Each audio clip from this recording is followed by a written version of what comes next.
Hola, bienvenidos al curso de semiconductores. Mi nombre es Carlos Hernández. Vamos a hablar principalmente qué es un semiconductor, clasificaciones de semiconductores, aplicaciones, técnicas de depósito, la relevancia económica, tecnológica y oportunidades de la región relacionadas con los semiconductores.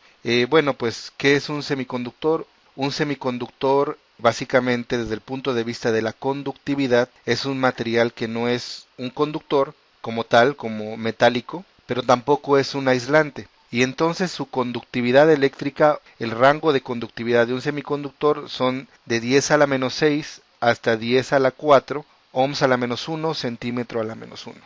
Y bueno, aquí vamos a hablar en general de los semiconductores según su clasificación, su estructura cristalina y bueno, propiedades ópticas y optoelectrónicas específicas de ello. Entonces, de nuevo recapitulando, un semiconductor es un material que no es un aislante y tampoco es un conductor, tiene una conductividad intermedia.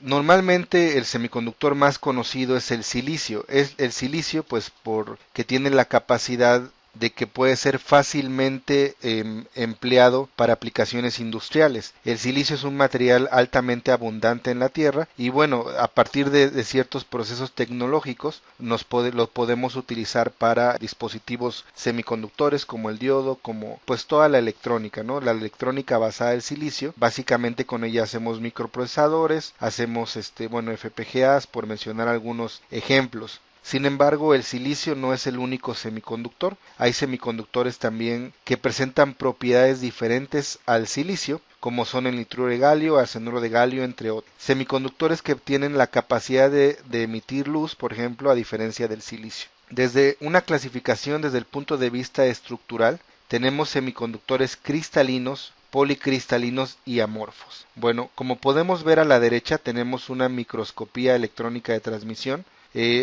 Y aquí tenemos una interfaz. Entonces tenemos básicamente silicio cristalino crecido sobre silicio amorfo. En el silicio amorfo no vemos ninguna periodicidad, simplemente vemos un silicio amorfo, como es el caso del óxido de silicio.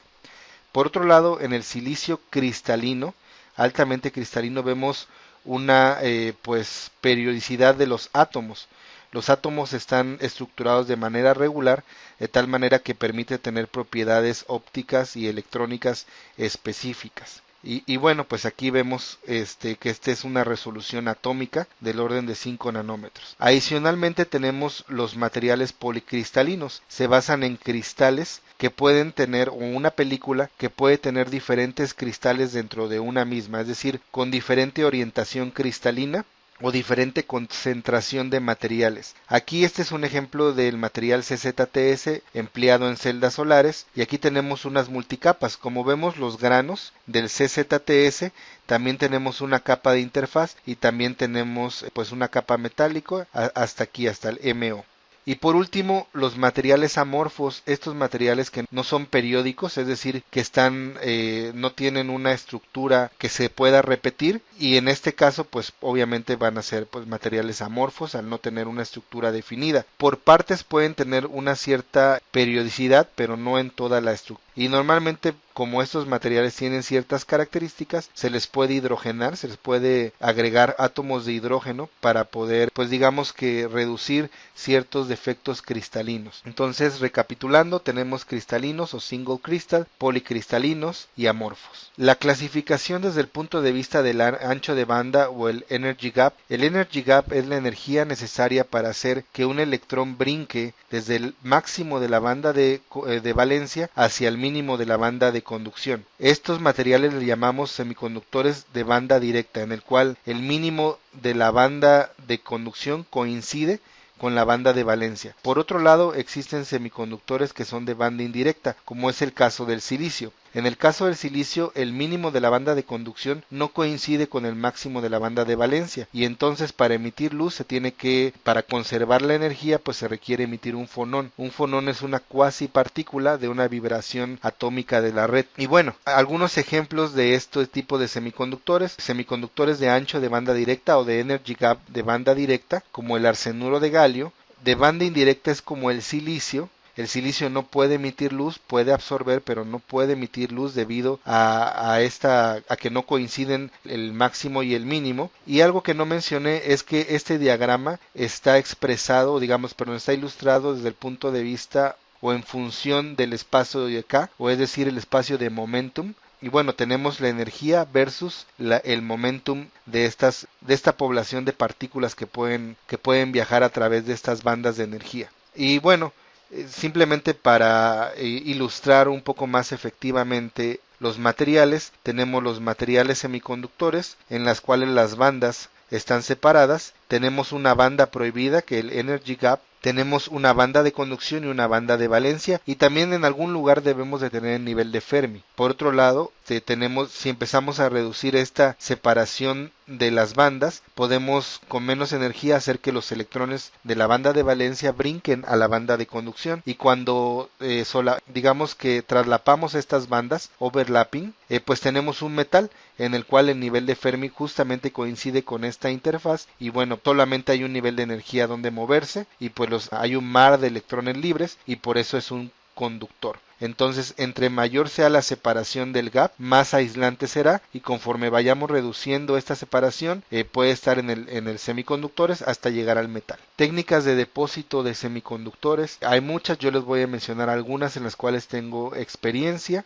Una de las técnicas más conocidas es el CSS, Closed Space Sublimation, que nos sirve para celdas solares. Digamos que nosotros calentamos un material, y ese material se sublima en un substrato depositando películas. Normalmente son policristalinas, y bueno, un ejemplo de ellos son el teluro de cadmio, un material adecuado para celdas solares.